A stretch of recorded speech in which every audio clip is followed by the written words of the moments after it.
welcome to episode 12 of TJK Talks. I am with my two co-hosts, Trevor and Kent. Today we are going over our Week 12 recap and then diving into our Week 13 predictions. That is right, the second to last week of the regular season of college football. I can't believe it's already here. It felt like just yesterday we were predicting the Week 1, Week 2 games. But here we are, recapping Week 12. The first game we're going to recap is, of course, the first game we covered, USF versus Navy. Navy won 41-38, taking the dub. We all picked USF like a bunch of clowns. However, I did not predict that Navy would drop 338 rushing yards against USF. USF, to say simply, couldn't stop a middle school team from running. They said, Navy, we're just going to let you run all over the damn place, up, down the field, and score many times off of it. What's it called? USF tried to have a shitter comeback towards the end, score, a couple touchdowns in the fourth overall. Fell just short. It was a 3-point loss, but if you watch the game, USF was up by at least 14 most of the game. Maybe not that much, but they were up by 2 scores most of the time. I was watching, it would be 10. What would happen is USF would go down and score, have a long drive, and what felt like would just be one handoff to Navy's running back. They would run up right at the middle for a big explosive play. They just kept doing that over and over again. So Navy would have to have like 5 plays per drive, where USF was going down, marching down the field, getting 10-12 per plays a drive and getting a score, which is fine, but taking up 10 minutes on the clock versus taking up 2 because you can just run it every damn play. And you got to get the ball back quicker, you got to score quicker. That's exactly what happened here. And obviously 2 turnovers from USF didn't help either. So when you look at that and allowing all the rush yards, it's still being a 3-point game. It really could have gone USF's way. Yeah, Navy having 2 rushers over 100 yards was a huge deal too. With them, USF was just not able to stop the run at all.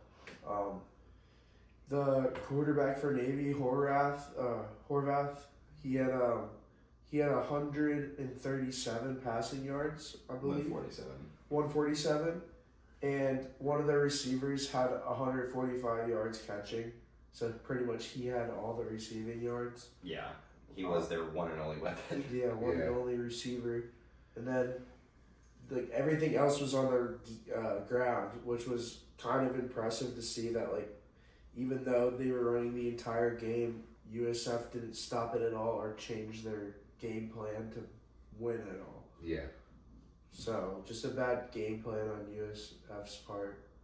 Yeah, this was a pretty crucial game for the group of 5. South Florida needed to hold their spot and win this game in order to still be in the conversation, but They were actually the 12th seed last week. Yeah. Before they lost this game, they were the group of 5 representative. yeah, so they would have stayed in it, but they lose to Navy. Byron Brown is really the only player that did anything on South Florida or showed up to play. He was their leading rusher and their leading passer, and he had more passing yards and rushing yards than Navy's leading passer and rusher all by himself. So just goes to show that the rest of the team, especially the defense on South Florida, didn't show up to play. But I have a lot of faith in Byron Brown and his future. You could definitely see him maybe enter the transfer portal this offseason, or maybe he would stay at USF, who knows. But gotta give credit to Navy for a good run game, and they keep their playoff hopes alive. Yeah, looking at Byron Brown, 327 passing yards, 136 on the ground, he did everything. He had 400 total yards by himself. The kid went out there, played his heart out. USF offensively played their heart out, but if they had to look at defense, then I think they really could have won this game, because besides the 2 turnovers, you look at USF's stats, and it's just damn near perfect. Their execution on offense was really good. 556 total yards is, you see that, you think you'd probably win the game if you can go up the field, up and down the football field 5.5 times. I would assume you'd won the game, but defense wins championships and wins games. most times defense I feel like gets so underlooked because you can have a high scoring offense at the end of the day, but the second you have a defense that can't stop for shit, I mean, offense ends up being more and more exhausted. They can't keep putting up points, and you have these scenarios where you have a costly turnover too, you end up losing by 3. So tough game for USF. They're definitely out of the playoff picture now, and Tulane has currently taken their spot, as you can see up top here. The second game that we're going over is Notre Dame versus Pittsburgh. At the time, this was a ranked contest between the two. And this is a game that we, when we predicted, the main storyline was kind of the comments of the Pittsburgh Panthers head coach. Narduzzi. Yeah, and what happened is exactly what I thought was going to happen. Yeah. Jeremiah Love put belt to ass, and I mean, Jeremiah Love had a hell of a game. 147 yards rushing, 1 touchdown off 23 attempts. Yeah, he is. Great game. He's cemented himself as the best running back in America. And Pitt had one thing, actually, their D-line. They had to rely on their one thing to try and stop the run, and that did not work. Yeah. So, I don't know if I predicted, but like I said Jeremiah Love is going to have a huge game, even with Pittsburgh's D-line being good. But yeah, Jeremiah Love showed out. And another thing to comment on is the fact that Pittsburgh was 0 for 13 on third downs. That's pretty insane. I at least that I can recall, have never seen a game where that's happened on any team. Yeah, that's bad. It's really, really, really bad. Just very inefficient football on the offensive side, and I don't like where Pittsburgh is going as a program. I think they're going downhill. I mean, it just don't seem like they have good leadership, and I don't know how much longer it's going to last for them, but Notre Dame gets a statement victory, and they pretty much, not officially, but they pretty much damn well have their fucking playoff spot clinched at this point. They have 2 more very easy games. Unless they lose the 3-7 Syracuse this week, then they are going to make it. They're most likely 10-2. Likely a home team, but maybe an away team. Depends how other. At the very least, I think Notre Dame will be the last hosting team at 10. 18.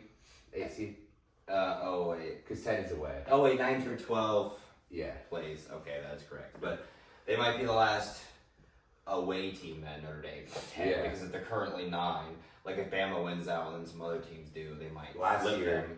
they were second to last Big Ten team when they hosted Indiana. Yeah. So it could happen again, honestly. Oh, yeah, Indiana was number 10. Yeah, they were number 10. So it's possible this year as well. Yeah. But yeah, to bounce off what Trevor said, Pitt's coach got exactly what they wished for. They didn't lose by 100, which maybe it bummed them out because I'm gonna say it again. What are you doing as a coach if you say that? I mean, this 37-15, you get blown out. Like, all right, you get what you wish for. Having not motivation as a coach to win this game because it's not in your conference makes no sense. Because now look at you, you're 7-3. Now you have to go play number 16 Georgia Tech on the road. But he said it doesn't matter as long as we win these next 2. Who said you're gonna win the next 2? It's college football. That shit happens all the time. I mean, Texas A&M had to come back down 30-3 at their own place just to win. I mean, Georgia Tech, who we're speaking about, who they're playing next. I mean, they had a close game with Boston College. Of course, now they're going to be hungry to win. Georgia Tech's going to be hungry to win at home because they want to be in the playoffs. You didn't think of that, Narduzzi, did you? It's almost like you should win every game. I mean, what do I know? I'm not a head coach or anything, but... So, I think Narduzzi, the Pittsburgh coach, got what he wished for, ultimately. 0 for 13 on third downs. Good. I can't recall a time where I didn't even see a team get 1 third down. Like, even Ohio State playing Grambling State. Grambling State got a first down, right? Yeah. They got a couple first downs. Yeah. Like, did not even Very inefficient. convert on third down. I'm like, I want to feel bad for Pitt if their coach didn't say what they did. But I can't help but be like, you deserve this. You deserve this 100%.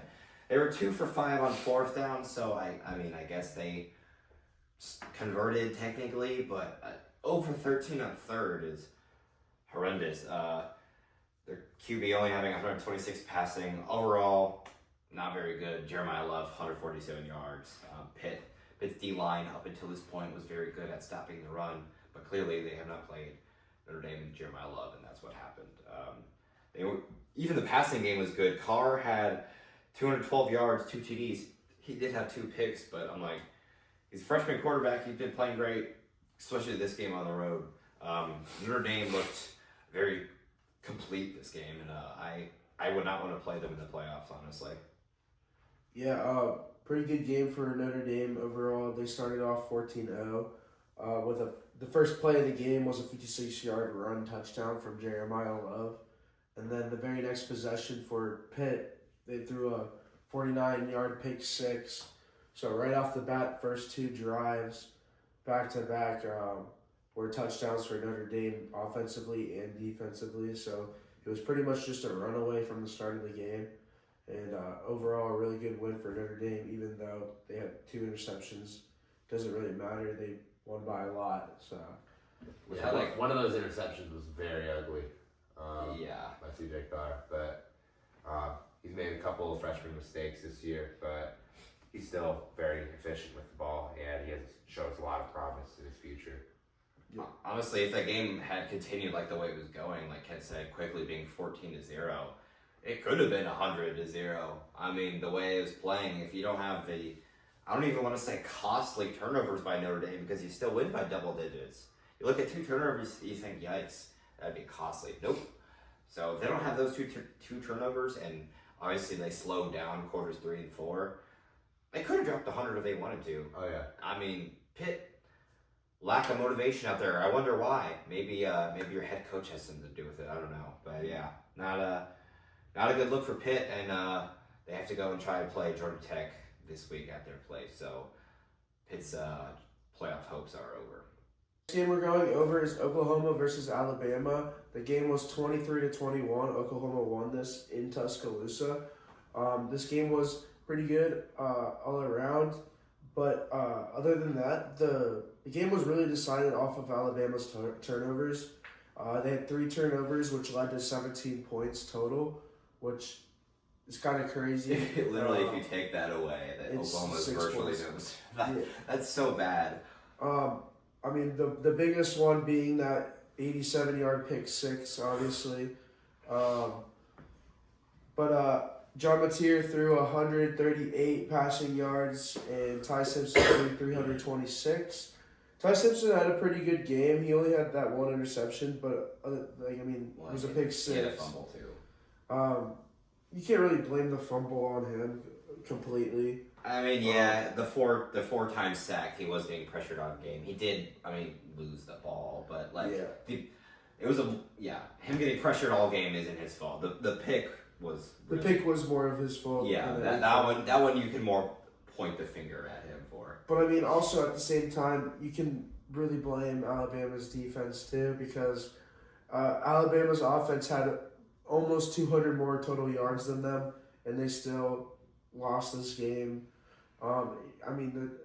It still was the turnovers, though, at the end of the day. Yeah. 17 points off of turnovers was huge. That's what made them lose this game overall, though. It's sad to see Alabama lose because they've been so good this season, having beat a ton of ranked teams. So, just a tough loss for Alabama. I'm sure they're going to still be in the playoffs, though. This was a very good back and forth game in the SEC, and Alabama definitely has looked sloppy since their 4-game manslaughter of ranked teams, and this game really kind of exposed them. I mean, John Mateer, ever since coming back from that Texas game, he hasn't lit up the charts, but he's led his team on the field to beat some pretty good SEC teams. He didn't even play that good this game. Yeah, this game, 138 passing is bad. Yeah, but their defense keeps putting them in these great situations. Oklahoma's defense is the real deal. The real deal. Best defense in the SEC. Yeah, for sure. Very good. I think that it's going to keep them and get them into the playoffs for sure. I think that you're probably going to see. I don't know if you're going to see Oklahoma being away or a home team. They're going to be the 8 or 9 seed, I think. And definitely won't. They definitely won't be a bye, but they'll definitely have to host. No, they're definitely. at They least. don't have a bye. There's no chance. Yeah, no. But They would. A lot of teams in the top 5 would have to lose. They would have to have like Georgia. chaos would have to ensue, but it's not Yeah. going to happen. But yeah, to see it's important because the home game at Norman, Oklahoma, would be huge. I would be scared. Yeah, oh yeah, for the opposing team for sure. Yeah, I would. With that defense, like the third down, all the noise with that good of a defense, it'd be scary for sure. But Oklahoma, they came out on the field, came to Tuscaloosa, beat Alabama for the second year in a row. Brett Venables is now 2-0 against Kalen DeBoer, and just like to see this for Oklahoma's program. They're definitely still up there on the upper echelon of elite teams and blue bloods, and Oklahoma. They haven't. I don't think they've done as well as Texas since joining the SEC, but they've definitely pulled their weight so far, at least. And they look known at least. Yeah, they this was a must-win game for them, and they went out there and won. Just like the Tennessee game was a must-win game for them, and they went out there and won. So they're keeping the playoff hopes alive, and I think that we're going to see them in the playoffs. Yeah, impressive win for Oklahoma. They broke Alabama's 17-game home streak. So another home streak going down this year. There's a lot going down this year, actually. But if you look at paper, Oklahoma offensively, I'm the least bit impressed. 12 first downs, 3 for 13 on third downs, 212 total yards, 74 being rushing.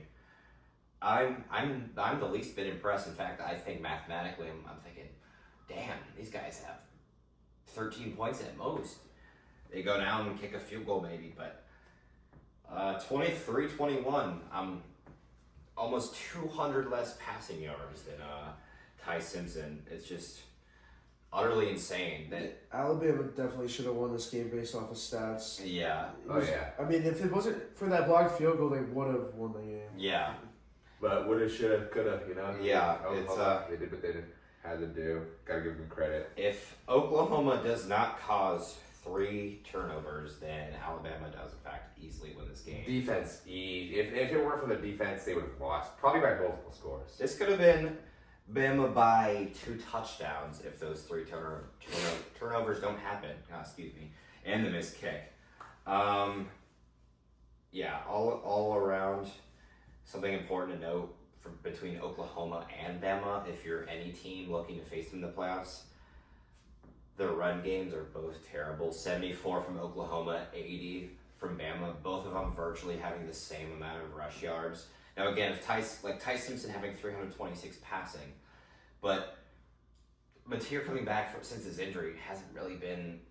He was elite to start the year. He came back from his unfortunate injury. But the defenses carried them. 138 passing yards will not win you the game if your defense is not causing 3 turnovers. I'm sorry. 138 yards passing, no TDs. 74 rush yards, 212 total yards in general. Really isn't that good. If Oklahoma doesn't have their defense, more than likely they're not 8-2. They're 3-7 or something really bad. Like last year when they were 6-6 with all their injuries. I feel like this is last year's team with a much healthier version or a more amplified version of what they should have looked like last year. We got sparks of that last year.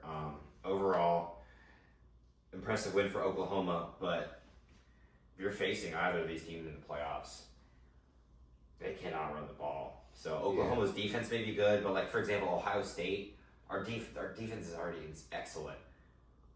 The team already can't run the ball or pass the ball.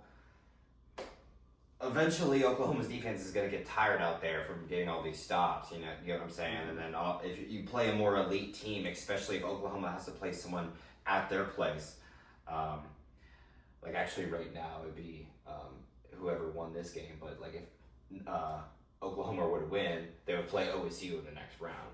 So like if it's OSU versus Oklahoma, I'm less worried about them just because of their inabilities to run the ball. And even so far past, given John Mateer hasn't been the same since his injury.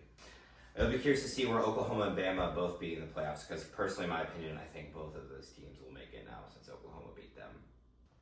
The fourth game we were recapping is USC versus Iowa. At the time, it was a ranked versus a ranked matchup, but since Iowa lost, they're at 6-4. They're no longer ranked. USC bumped up to number 15. USC won this game 26-21. They were down 21-7, and then USC crawled back at home. Kind of had to have a comeback win at home, but still got the job done in a very rainy game in Los Angeles. I feel like no matter who plays Iowa, it's always going to be a rainy, sloppy game. I feel like that just comes with the nature of playing Iowa. Impressive comeback by USC. It looked, I don't want to say over, but down 14 late in the third. It looked all Iowa. Yeah. It looked all Iowa. And then USC came marching back, having Mayava only had one TD total passing, but the whole game, like, they're out there fighting and like pushing towards. I mean, they had that comeback win, so they didn't give up, and it was a very resilient win for USC. I was very impressed, and my heart was racing because me and Ken picked USC, he picked Iowa, so I for my ego, my picks, my heart was racing, but very good win for USC. They have another tough matchup that we'll talk about upcoming later in this episode, but very impressed with USC. If you told me they'd be 8-2 at this point in the season after the season they had last year at 7-5, I probably would have not believed you. Lincoln Riley's found a way to bring this team back from what they were just a couple of years ago with Caleb Williams. Yeah, this game was pretty good overall. It looked like it was Iowa's game at the very beginning, but USC didn't let them score at all in the second half.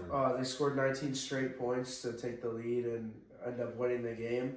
But also, Mekhi Lemon, the wide receiver for USC, he had 10 catches for 154 yards in the second half, which is a huge game changer. And also, Iowa only had 108 total yards in the second half.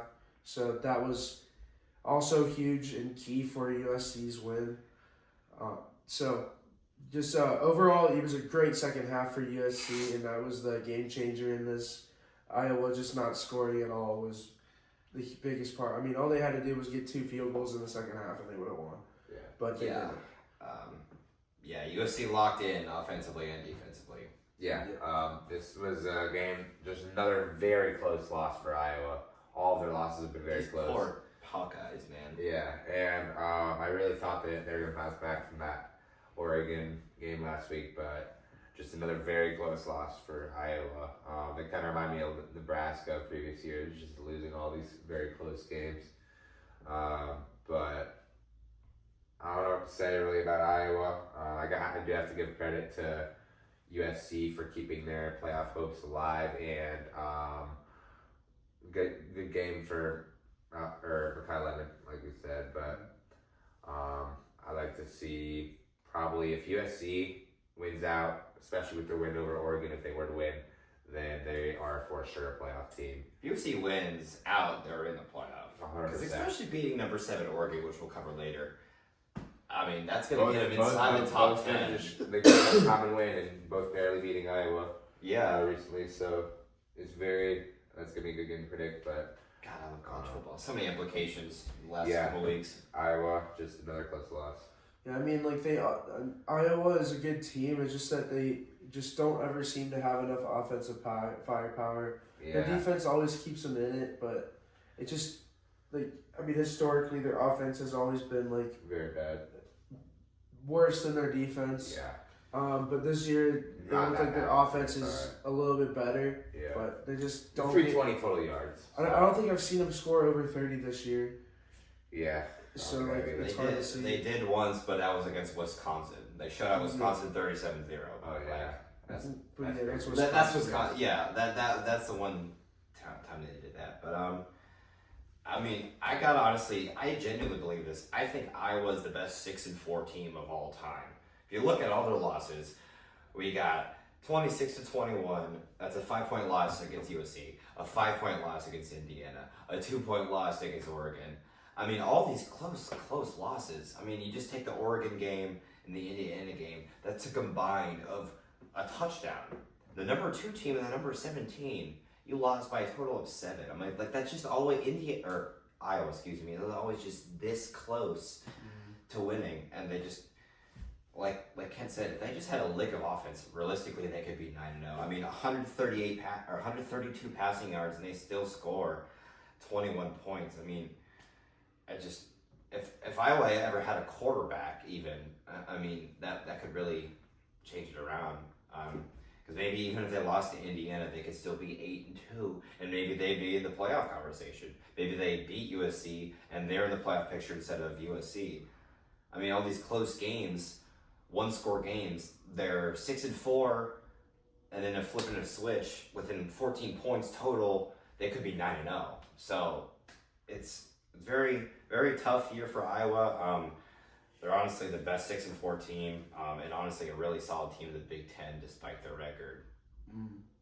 The fifth game we're going over is the Ohio State Buckeyes hosting the UCLA Bruins in a nighttime matchup at the Shoe. Nico did not play in this game. He had a concussion.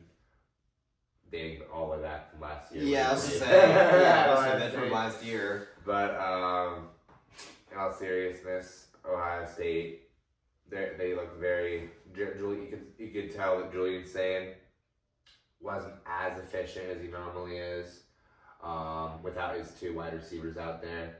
His 2 top wide receivers out there. Chemistry being different, yeah. Yeah, so you do like to hope that they're definitely back. I think that they're going to be back for the Michigan game. Ryan Day's resting them both. He's doing what he can, like strategically, to give the players as much rest as possible. But yeah, just because their pass game wasn't as efficient, it made up for it because the run game was very, very efficient. Bo Jackson had a huge breakout game. He's just looked 112 yards. He's looking so good. Bo Jackson is looking like the future of Ohio State. Just a kid. And he's a true freshman, by the way. True freshman from Cleveland, Ohio. So he's from the state, and he's so fun to watch. I was about to say, oh my gosh, I haven't seen the true freshman on offense like him on Ohio State in so long. And then I remember last year. It was Jeremiah Smith. My God, we're so spoiled. Bo Jackson is good, but you can't compare it to Jeremiah Smith's freshman season. Yeah, no. But, but Bo Jackson showing out, and I like to see the defense still play like they were supposed to play, and another good statement by Ohio State. Yeah, also a really good return by Lorenzo Styles on special teams. Oh my God. That was amazing. 98 yards. 100. Or 100. Yeah, no, it went yeah. from end zone to end zone. Yes, it was 100 yards. My fault. I was thinking about it differently. First time in 15 years that's happened, by the way. Also, this game was also another big important win for Ohio State. This being Ohio State's 1,000th career program win. Yeah. Number 1,000. Yep. Holy shit. So this was clap it up for Ohio State. They have the second most wins all time, only behind Michigan. And that's because Michigan's been there way longer. Yeah. Because they're an older program. Are they older? They are older. Yeah, I'd say they're a much older program, so that makes sense. Yeah, but again, 15 rushes for Bo Jackson, 112 yards, amazing game for him. And a tutty. Yep, we had 222 yards rushing, and UCLA had 222 yards total. Yeah. So that says a lot right there. But I mean, also just a little shout out to Luke Duncan. Yeah. He had a great game for his first starting. Oh yeah. I mean, he's playing number 1 Ohio State. Go play number 1 Ohio State in the Shoe. Good luck at your first start. I mean, he didn't throw any interceptions. He threw 70% passing. Nico said, "Fuck this shit, I'm out." You buddy, he slaps him on the back as hard as he can. Buddy, you're in. Yeah, I had a concussion. He went through 7 incompletions. So honestly, pretty good job from him. A tutty, 154 yards. I mean, my boy Duncan out there had a good game. Yeah, he had a really good game. I mean, maybe UCLA looks into him in the future instead of Nico, because I mean, I kind of want to see him play a lower tier team, because I mean, obviously you're not going to be good against Ohio State, but say they go against Michigan State, Rutgers, somewhere in that middle tier pack. I kind of want to see. Look, Iowa would be a good game. Yeah. Like I look, you want to see. against Iowa. I look, you want to see Luke Duncan play like A team like a Iowa. team relatively towards their team strength to see how they are, because UCLA has kind of turned around in the second half of the season. I want to say completely, but they have. They started 0-4. Everyone in their coaching staff, they said, "Get the fuck out! You're fired." Then they had that 3-game win streak. Then, of course, they played Indiana, and that broke the streak. But the obvious middle of the season, September to October, UCLA is a very different team from the 0-4 start they originally had. Yeah. You could tell that all the brand new coaching staff was, if they had started from then maybe UCLA would be 7 or 6-4 instead. And then of also, 4. you can't really blame them for losing to Indiana and Ohio State, like 2 best teams. in Yeah, Big Ten. number 1 and number 2. I mean, that's yikes. That's gonna happen. You know. Yeah. Yeah, very good win for OSU. I don't want to say good. The third quarter was weird. After the first quarter, Smith did go down. He had 4 catches for 40 yards. He was actually still the leading receiver. Don't be surprised if they're going to mention the entire game, Rutgers. Yeah, I think that's pretty likely. I honestly think Smith and Tate might still sit out for Rutgers. I'm just really hoping that they're in for Michigan game, because if they're still Tate for sure will be, but yeah, but I don't know about Smith. I mean, if you saw the footage of him like limping, off the field, I don't know. With Tate being out the last 2 games, I thought he was going to be back this week, and he was still out. So, but it could be I'm hoping it's just playing it extra safe. Yeah. Because maybe if you're Ryan Day, you don't want to tell Michigan that they're fine, and then the Friday before the game, you're like, they're both in, and then Michigan's like, oh fuck, you know. I don't know if that's. I'm hoping that's the case as an optimistical fan, but a little bit concerned. But we'll see. As you know, we still have another 10 days till we go up to Ann Arbor. So overall, though, it was very impressive from the run game. They both shouted out Bo Jackson, but I kind of want to look at Isaiah West as well, the other true freshman on the team. He had 8 carries for 61 yards and a touchdown. Overall, Isaiah West and Bo Jackson look like the 2 best running backs on the team. They're both true freshmen, which is insane to me, because if they stay through all 3 years, and the development is going to be insane, because they already look good, and so much development. I mean, they still have both 2 more years of eligibility. I mean, that's insane. Judkins and Henderson 2.0. I mean that'll be insane. Like if their junior year, looking down the road. I don't want to get too ahead of the future, but good games from them both. Which is funny, because it's like when we don't have a good passing game, okay, a running game is stepping up. Like for example, the Wisconsin game, we could not run the ball at all. Sane has 393 passing yards. Okay, this game, not bad. He has 184 passing, but then a rushing is the best it's been since the start of the season. Actually, the most rush yards we put UCLA has allowed since 2019. So I'm like, if we could just combine one, like if Smith and Tate aren't hurt that game, and you still had that good running game, like if we can combine both of those going into the playoffs, I mean, that would be incredible. I mean, because realistically, what do you do to stop that if we're having a great run game like we do today, and then you're throwing bombs down to number 4 and number 17? Yeah. So overall, we'll see if Smith and Tate return versus Rutgers. I don't think it's likely. I think at least one of them will still be out, if not both. I really, really just hope they're in for November 29th for the game, because if either of them are out for the game, that is significantly damaging to the team. So we'll have to see. We have one more home game versus Rutgers, which we'll cover shortly. But overall, OSU done the same thing they've done all season. They've kind of not been on sleep mode, but even if one side of the ball, passing or running, is slow, the other team or the other side steps up. The next game we're going over is Georgia versus Texas. This game was played in Georgia.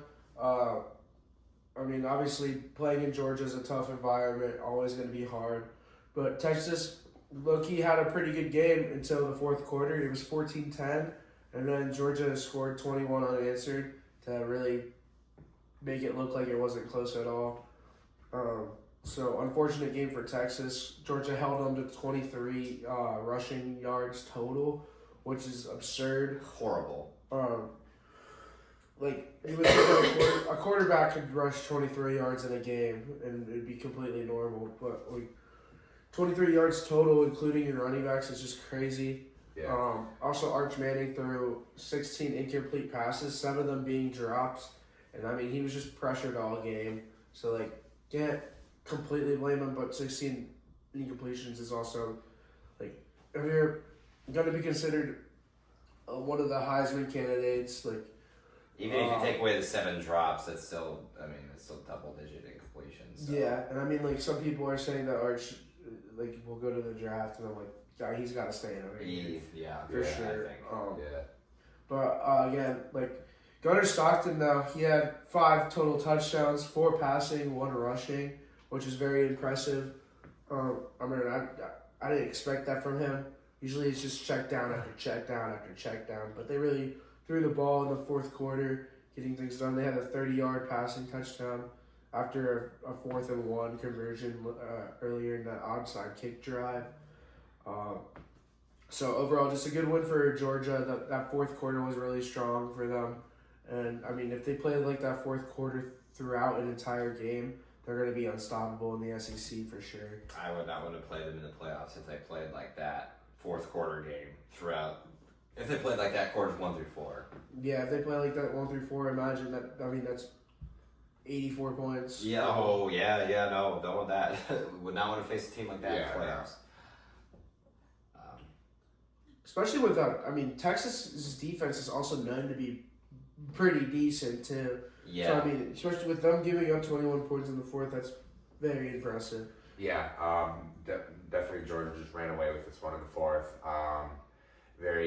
I picked Texas to win this game. You and Kent both picked them. I just thought that Texas was going to be a lot more disciplined and have a lot more urgency than they did. I mean, you don't really have a lot of urgency if you get outscored 21-0 in the fourth quarter, especially when you're already down at that point. But, yeah, got to give credit to Kirby Smart. They know what they're doing. They're definitely going to... I mean, shit, they could get a first-round bye, honestly. Even if they don't make the SEC championship. I mean, they're already number 4 right now. If they just win out, they will stay number 4. If they go 11-1, even if they miss the championship, they're still going to be a first-round bye team. So as an OSU fan, I tell you, Georgia. So that means that they skip the conference championship week and skip first-round bye week. Do you know how much time they have to prepare? That might be a bad thing, though. They have too much time. They have to win out, though, because if they have one more loss, then Alabama jumps on them again. Think about it. That win. Think about it.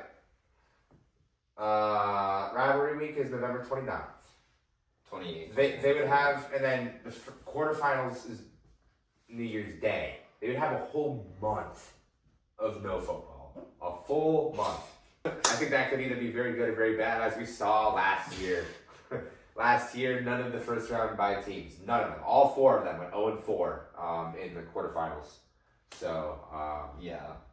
I don't know if that's going to be the case this year because it's a different format. If Georgia loses to Georgia Tech, then they will drop from that 4, and then Alabama would be in because of that tiebreaker, like Kent said. So very interesting. But yeah, back to this game, I picked Georgia. These two picked Texas. It could have gone Texas's way. It really could have. It was 14-10 entering the fourth. Texas gets a touchdown. Georgia gets a touchdown. And I don't know, any sane college football team, after a touchdown, you puck the ball away. However, Kirby Smart has huge testicles, and it's the third quarter. He says, fuck it. Surprise onside kick. Texas obviously doesn't see it coming, because why would you? They just scored a touchdown. But let me tell you, man, Kirby Smart, the best player on Georgia is their head coach, Kirby Smart. That's the best part about him. I mean, he's really fucking smart. His last name is true. His last name is true. I'm sorry, but I mean, give it to him. I mean, they went back to back 21 and 22. He's a very solid coach. But I say that because no one's expecting that. You just score. Texas's defense is exhausted, but okay, their offense gets the chance to get the ball back. True. Surprise on, and this is why I hate the rule in the NFL, because you can't do that. You have to fucking announce in the NFL that you're doing an onside kick.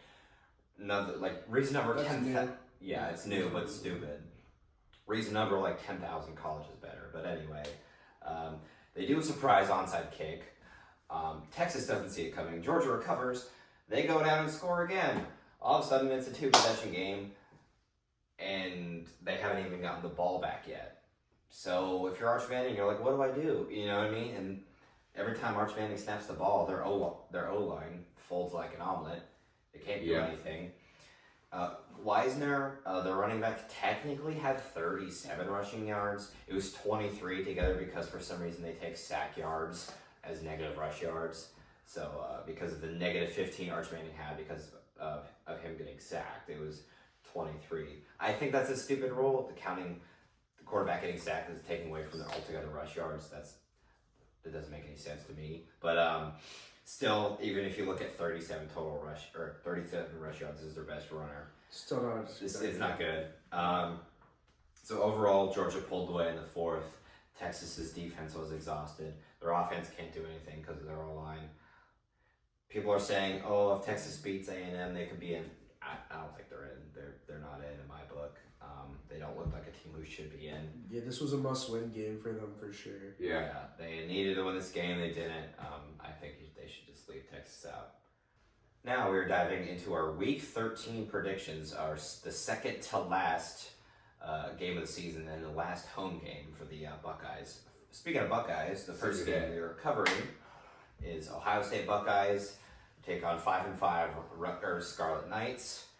Not much I have to say about this game other than that it's senior night and it's the last home game of the regular season, which is genuinely insane to me. It feels like just yesterday where we were talking about the Texas game, the build-up of number 1 versus number 3, like the best regular season game of all time for week 1. The hype was real, and that game was incredible, by the way. I mean, obviously, especially because we won. No bias there. But anyway, it's gotten down to the last stretch of the regular season. There's this game and then the game next week, so my nerves are really starting to shake here because I know this is the last. This is mean to say. I don't want to say guaranteed win, but like, pretty much. I don't. If we lose to Rutgers, then like I more chance of me winning the lottery type thing. You know what I mean? If we lose to Rutgers, I don't know what to tell you. Yeah. Exactly what Ken's saying. So, looking to go 11-0, and then the game up north. So, with that. Rutgers has the first worst rush defense in the Big Ten. And given our running backs just had a good game, I think they're going to continue to build off of that. Also, given that Carnell Tate and Jeremiah Smith are probably going to be sitting. Given that, too, given with the Ryan Day knows it. I mean, he's 0-4 in the last, 4 years. They're probably doing everything they literally can to prepare for this game. So they're like, Jeremiah, if your toe, who cares if you have a stubbed toe, you're sitting out. Like they're being super precautious. I am still a little bit worried because, like we said, we did see them limping and stuff. But hopefully, it's all just precautionary and that they're back for the game.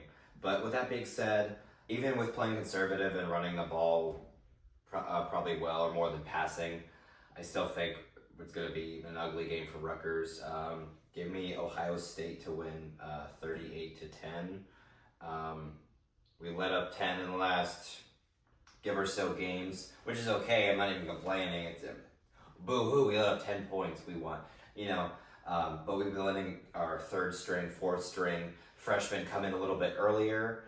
Again, probably just for preparation to get lesser snaps for the game. But it's pretty much at the start of the third quarter, we're putting our backups in, and obviously they're the third, fourth stringers. They haven't been out as much. They're going to let up some more points. But I think again, same thing. I think Ohio State's going to literally do the bare minimum and win 38-10. Yeah, I mean, especially with their ground game last game, I think Bo Jackson is going to have a game for himself, another 100-yard rushing game. And then also our defense always been exceptional. We've all said it all season. 7.2 points allowed per game. Yeah, like insane. I mean, they're obviously the best defense in America right now, just blatantly. Not just a slogan. Yeah. So, I mean, I'm gonna take everything that Jake said is just completely valid. I mean, I just don't see Ohio State losing or having a close game to this. I mean, Rutgers isn't that good. I'm going to have them winning 44-10, even though they are conservative. And they do have 2 wide receivers out. I do think Brandon Innes is going to have a good game. Well over 50 yards, possibly over 80. I think it's going to be a very good game. Yeah, this is going to be another huge game for Bo Jackson because he had a good game last week because UCLA has the 2nd worst rushing defense in the Big Ten. And guess who has the 1st worst? UCLA. Yep. So it's going to be... You mean Rutgers has the first word? Oh, yeah, all the way around. Yeah, Rutgers has the first worst. Rutgers has the worst, so Bo Jackson is going to... have you seen that one gif of Zeke eating the cereal? Yeah. It's literally going to be Bo Jackson in this game. Just munching. Yeah, and it's going to be a very good, productive game for him. I think it's nice that we play good teams with not a good rushing defense. Kind of give him confidence before the Michigan If you game. can build up the running back's confidence going into the game, then that's a good feat to have. Yeah, obviously don't just try and run the ball, but Yeah. pass the ball this time maybe. Yeah, unlike last year, Chip Kelly. Yeah. The fuck? Brian Harline's got us though. Brian Harline has never done this program wrong in his entire decade, also, tenure being since here. he's the offensive coordinator now, he likes seeing his wide receivers kick the ball. He gets his birthday. It's literally Jeremiah Smith's birthday. Jeremiah Smith's birthday that day. There's no way. He has to target him 10 times at least. You really think he's just going to run the ball up the middle the whole time? No.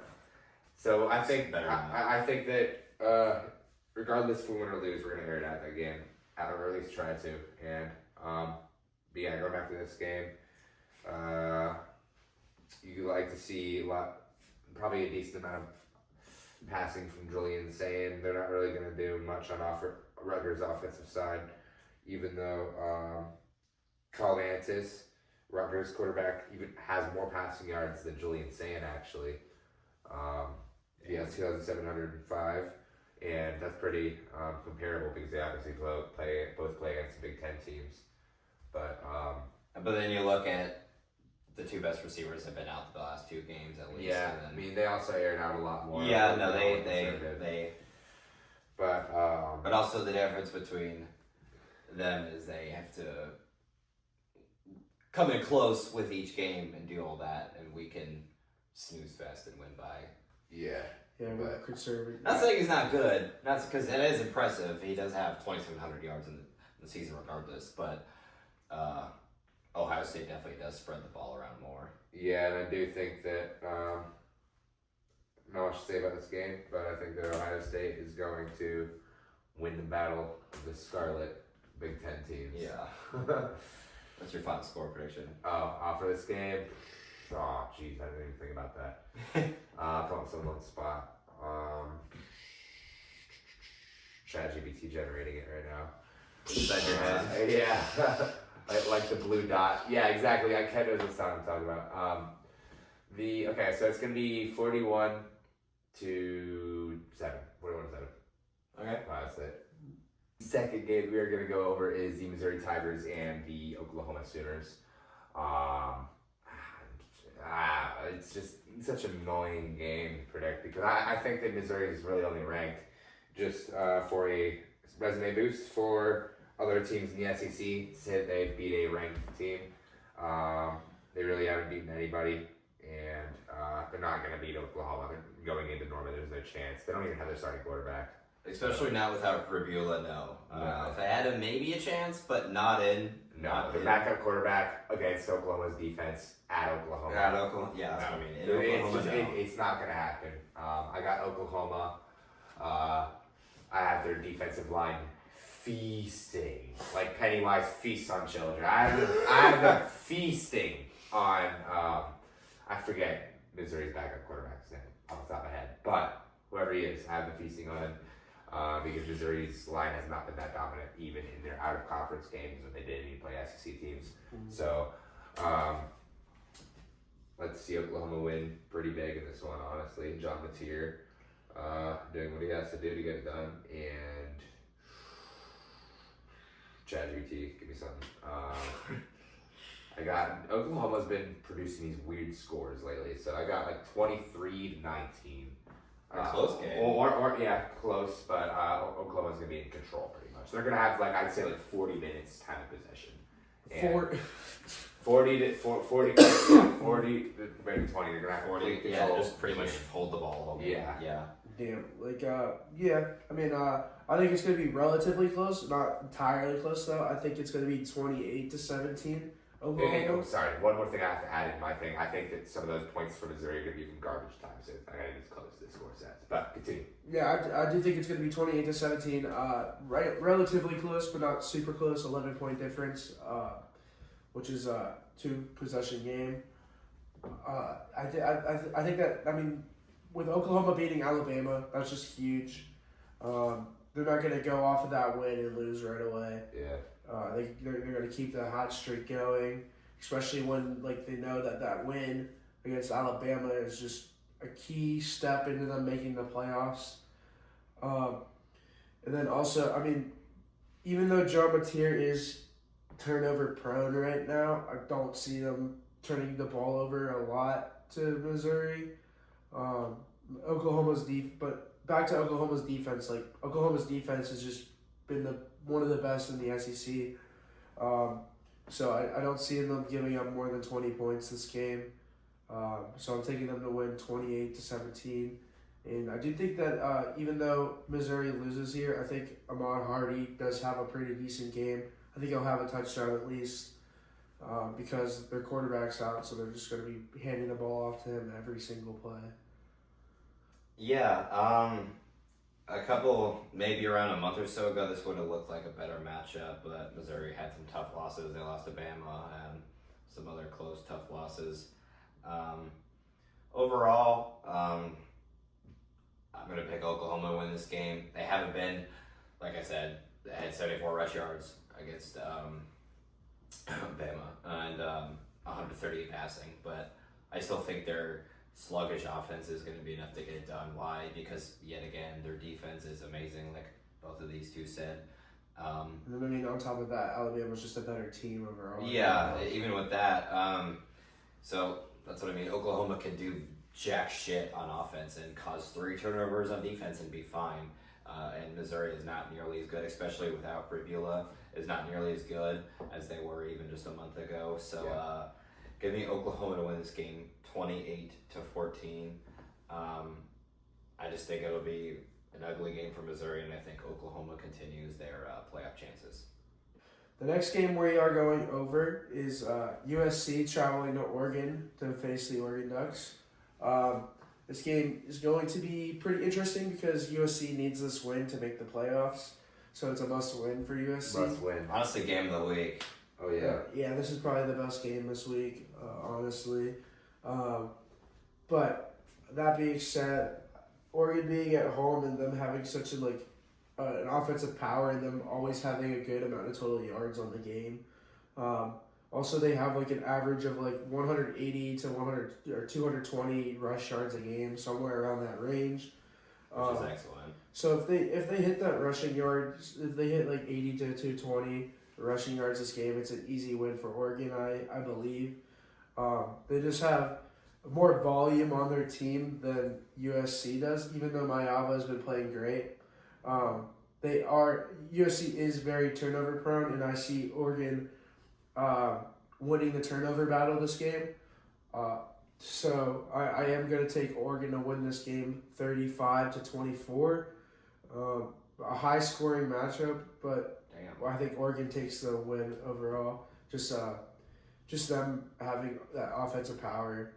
I don't see them scoring less than 28 points this game. I think they're gonna light up the scoreboard.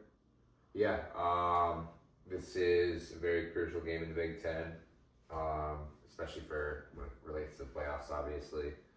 I think that this is obviously a must-win for USC.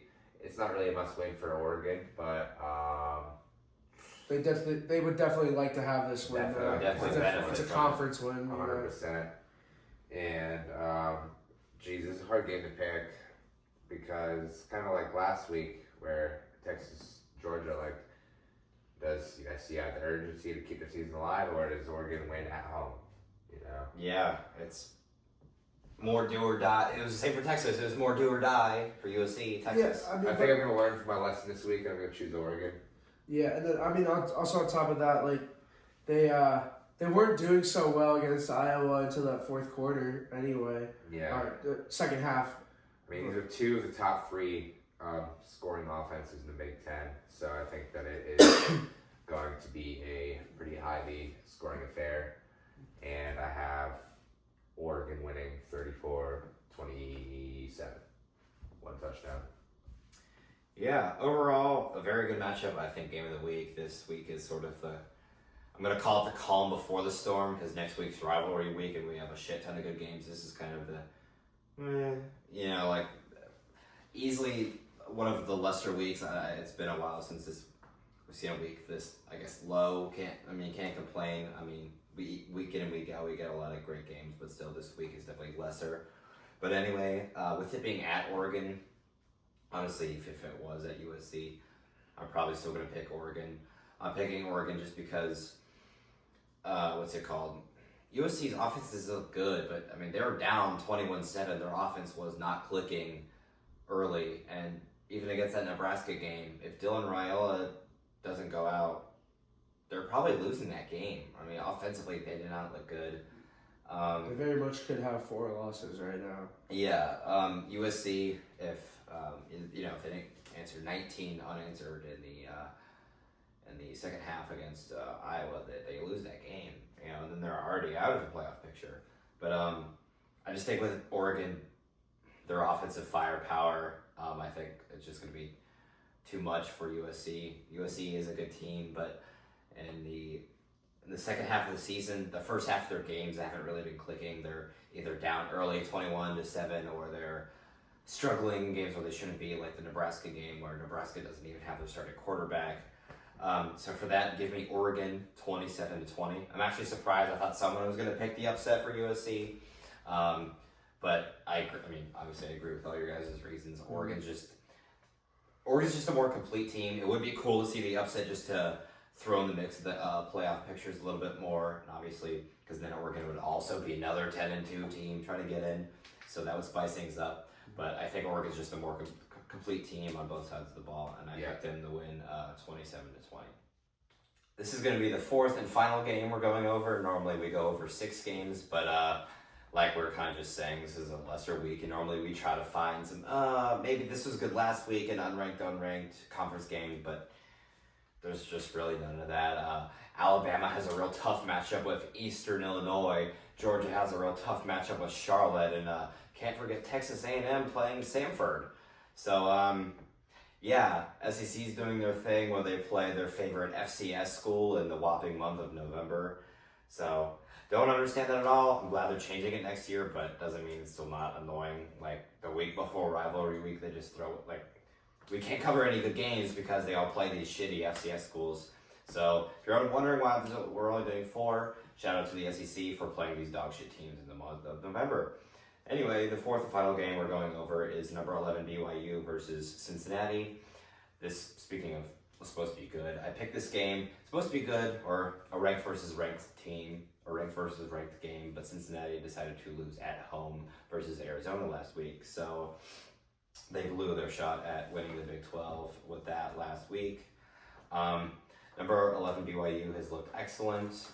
Their only loss being to Texas Tech, who is currently number 5, and they've looked unstoppable. They won that game 29-7. But other than that, BYU is easily the second best team in the Big Ten. I think it's unironically Texas Tech, then them in the Big 12. So overall, BYU has looked good. Cincinnati has looked terrible since their blowout loss to Utah. It is in Cincinnati, and Cincinnati would obviously be looking for a bounce back win since they just lost to Arizona last weekend. But I think BYU is the more complete team. For sure. I think Cincinnati keeps it close because they still have that fight in them, I believe. But give me BYU 21-17. I think even with Cincy looking to have a comeback win and maybe give it their all. I still think BYU is going to top them, just given them being the better team. Yeah, I think that BYU is coming into this game with a lot of urgency on their mind because their conference title hopes are on the line, their playoff hopes are on the line. Cincinnati, they're just looking to play spoiler. And I do think that BYU kind of reeks, and I'm not going to lie, they don't seem like they have a lot of urgency. And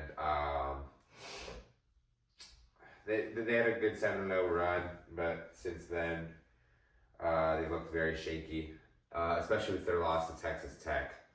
But I do think that even though it was kind of like a slop fest, both teams kind of sloppy, both good teams with good records. One of them contending for a conference spot and a playoff spot, but I think that BYU is going to get back on track on this game, and I think that they have a pretty complete defense when you look in terms of the Big 12. I mean, obviously Texas Tech has a better defense. They have one of the best defenses in the country, but BYU has a pretty good defense and a pretty strategic defense. So I think that they are going to get the job done at Cincinnati. And I think that BYU is going to win this game pretty comfortably. I think they're going to go to Cincinnati and win probably like 28-17 basketball game score. Yeah, I think this is going to be a pretty decent game. I think it's going to be. I do think it's going to be closer than Trevor says, though. I think it's going to be a one-possession game. It is in Cincy, so Cincinnati does have that home field advantage a little bit. Yep. I mean, obviously, like that college is pretty live. Like, there's going to be a ton of students there. It's a fun place to party. Yeah. True. But I do think that Cincinnati's looking for a bounce back win, and they're not completely out of it. But I mean, I don't think they're going to make the conference championship. They only have 2 conference losses. There's only 2. The 2 top teams only have 1 loss. So if they take out BYU, that's only 1 team who has 1 loss. I think that this game is going to be a lot closer than we think. This is an urgent game for Cincinnati, so BYU losing, and if Utah also loses, then Cincinnati would jump up to number 2, and they would be in the conference championship. So I am taking Cincinnati to win 30-24 for that urgency, especially with them at home and Salisbury playing pretty good and them scoring over 20 points a game. So yeah, I'm taking Cincinnati to win 30-24 over them.